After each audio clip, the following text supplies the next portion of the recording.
Hello student, देखिए आज हम क्लास 10 के जीव विज्ञान के अगला टॉपिक है जो मनुष्य का श्वसन तंत्र। इससे पहले हमने पढ़ा मनुष्य का श्वसन रेस्पिरेशन इन ह्यूमन, तो उसके बारे में पढ़ा था। तो आज हम मनुष्य का श्वसन तंत्र रेस्पिरेटरी सिस्टम इन ह्यूमन के बारे में पढ़ेंगे कि श्वसन तंत्र क्या होता है, इसमें कौन कौन से अंग होते हैं और मुख्य अंग कौन सा होता है। तो देखते हैं कि श्वसन क्रिया संपन्न करने के लिए जो श्वसन क्रिया होती है पूरा यानी संपन्न करने के लिए विभिन्न अंगों का महत्वपूर्ण योगदान होता है। और मानव के प्रमुख श्वसन अंग क्या होते हैं भाई? फेफड़े होते हैं जिन्हें लंग्स कहते हैं, तथा इनके सहायक अंग जो होते हैं जैसे नासिका या नासा मार्ग, कंठ या स्वर यंत्र, श्वास नली या ट्रेकिया बोलते हैं इसे इंग्लिश में। और इसमें होता है नंबर 4 ब्रोंकाई या श्वसनी होते हैं। तो सबसे पहले हम देखते हैं श्वसन तंत्र के मुख्य अंग निम्नलिखित हैं। नंबर 1 देखते हैं इसमें नासिका या नासा मार्ग। तो नासिका या नासा मार्ग के बारे में आज हम पढ़ेंगे, अब डिस्कस करेंगे क्या होता है नासिका या नासा मार्ग।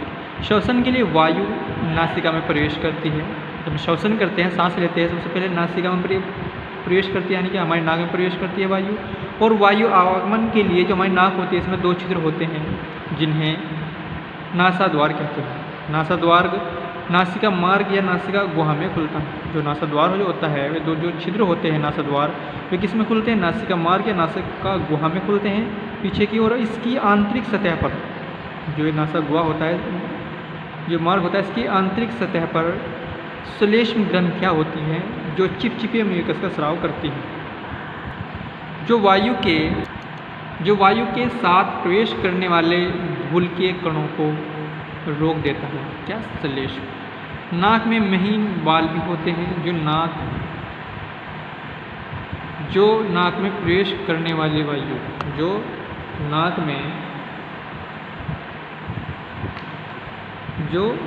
में प्रवेश करने वाली वायु को छानने का कार्य करते हैं, यानी कि फिल्टर करने का कार्य करते हैं। क्या करते हैं भाई? जो हमारे नाक में महीन बाल होते हैं वो नाक में प्रवेश करने वाली वायु को छानने का कार्य करते हैं।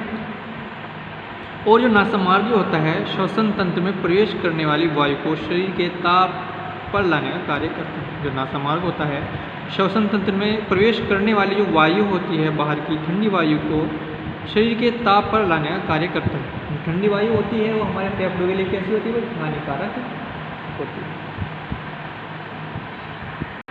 नंबर 2 देखते हैं कंठ या स्वर यंत्र, इसे वॉइस बॉक्स भी कहते हैं। तो देखिए मुख गुहा का जो पिछला भाग व नासिका गुहा दोनों ग्रसनी में खुलते हैं, फेरिंक्स में खुलते हैं। ग्रसनी स्वर यंत्र के रास्ते श्वास नली या ट्रेकिया में खुलती है।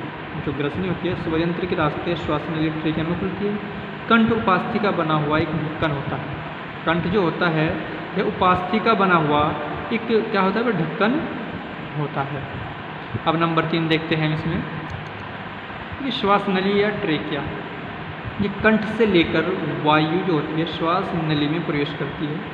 यह नली सी के आकार के उपास्थि के बने छल्लों से निर्मित होती है। जो श्वास नली होती है ये सी का आकार के उपास्थि के बने छल्लों से निर्मित होती है जो अपूर्ण होते हैं। कैसे होते हैं भाई? अपूर्ण, यानी पूरे कंप्लीट नहीं होती है। कैसे होते हैं? जो सी का आकार होता है इस तरह से क्या होते हैं? खुले हुए होते हैं और इसे खोले रखते हैं। जो श्वास नली होती है इसे क्या रखते हैं? खोले रखते हैं। और इन छल्लों की उपस्थिति के कारण ही श्वास नली सिकुड़ती नहीं। जो सी का आकार के उपास्थि के बने छल्ले होते हैं इन्हीं की सहायता जो श्वास नली होती है क्या होता है भाई? सिकुड़ती नहीं है। नंबर 4 देखते हैं श्वसन या ब्रोंकाई। ये श्वास नली जो होती है हमारी तो वक्ष गुहा में जाकर यानी कि आगे चलकर 2 भागों में बट जाती है जिन्हें श्वसनी या ब्रोंकाई कहते हैं। ठीक है। प्रत्येक श्वसनी अपनी ओर के फेफड़े में प्रवेश कर अनेक उपशाखाओं में बट जाती है और श्वसनी के अंत में छोटे छोटे थैले लगे होते हैं जिन्हें वायुकोश या वायुकोपिकाएँ कहते हैं। इन वायुकोशों में वायु रुकी रहती है जहाँ पर रक्त का शुद्धिकरण होता है। क्या होता है? रक्त का शुद्धिकरण यानी प्यूरिफिकेशन होता है। तो ये थे सहायक अंग, जब तक हमने पढ़ा उनके बारे में पढ़ा। ये थे सहायक अंग। इससे आगे जो हम पढ़ेंगे फेफड़े के बारे में यानी कि लंग्स के बारे में पढ़ेंगे।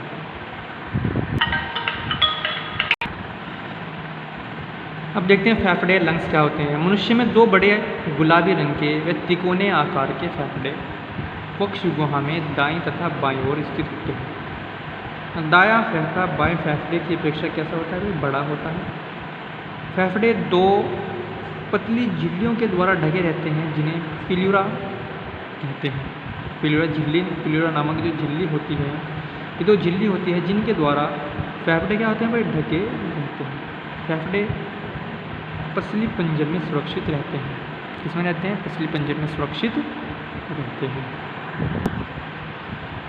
फेफड़ों में ब्रोंकाई के अंतिम सिरों पर जो वायुकोश होते हैं, इन्हें वायुकूपिकाएँ भी कहते हैं। इन्हें वायुकूपिकाएँ भी कहते हैं। प्रत्येक वायुकोश अति महीन झिल्ली का बना होता है।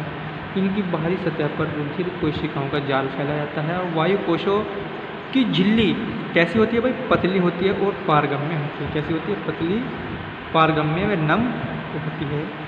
इसकी सहायता से इसकी पतली और पारगम्यता या नम होने के कारण जो झिल्ली होती है, इसकी सहायता से जो रक्त में CO2 और ऑक्सीजन का क्या होता है? विनिमय होता रहता है। जो हमारे ब्लड के अंदर क्या होती है भाई? CO2 होती है, वो बाहर आ जाती है। और ऑक्सीजन जो होती है वायुकूपिकाओं की सहायता से, कूपिकाओं में जो रुधिर केशिकाओं का जाल बना होता है, जाल पर रहता है, वे क्या करते हैं? केशिकाएँ इसे ऑक्सीजन को अवशोषित कर लेते हैं और इनमें क्या होता है? फिर वायु CO2 व O2 का विनिमय होता रहता है। तो होता है। अब हम देखते हैं मनुष्य का श्वसन तंत्र। देखते हैं स्टूडेंट, हमने अब तक जो पढ़ा उसका एक बार डायग्राम यानी कि चित्र देखते हैं। मनुष्य का श्वसन तंत्र है ये। तो देखते हैं जो यहाँ पर जो शुरू में ही हमें दिखाया गया है, नासा, हमारी जो नाक होती है, नासिका या नासा द्वार होता है, यहाँ से क्या करते हैं हम? जो बाहर की वायु होती है उसे ग्रहण करते हैं और ये कहाँ पहुँचती है? हमारे श्वास नली से होती हुई हमारे कहाँ पर पहुँचती है? फेफड़ों में पहुँच जाती है। ये क्या है? हमारे फेफड़े हैं। और ये जो फेफड़े होते हैं, दोनों फेफड़े, जो पसली पंजर होता है उसमें सुरक्षित रहते हैं। देखते हैं ये जो यहाँ पर गोल गोल संरचना दिखाई दे रही है, छोटी छोटी, इन्हें क्या कहते हैं? कूपिका कोश कहते हैं। जिनमें देखो यहाँ पर दिखाई गई कूपिकाएँ वाली श्वसन, ये श्वसनिकाएँ। तो ये कूपिकाएँ होती हैं, वायुकोश होते हैं, इन पर जो रक्त केशिकाएँ होती हैं उनका जाल फैला रहता है। जब सांस लेते हैं तो क्या होती है? इनमें वायु प्रवेश कर जाती है। और जो कूपिकाएँ होती हैं, ये कैसी होती है? नम होती है, पतली होती है और पारगम्य होती है, जिनकी सहायता से CO2 ऑक्सीजन क्या होता है भाई? ब्लड के अंदर से विनिमय होता रहता है। तो ये था मनुष्य का श्वसन तंत्र। और इससे पहले हमने पढ़ा कि जो श्वास नली होती है, इसमें उपास्थि के बने छल्ले होते हैं, वलय होते हैं। क्यों होते हैं? इस तरह से उपास्थि के बने हुए सी के आकार के छल्ले होते हैं जो इसे सिकुड़ने नहीं देते श्वास नली। तो ये था स्टूडेंट मनुष्य का श्वसन तंत्र और इसके बारे में कल जो हम पढ़ेंगे नेक्स्ट वीडियो में अगला टॉपिक।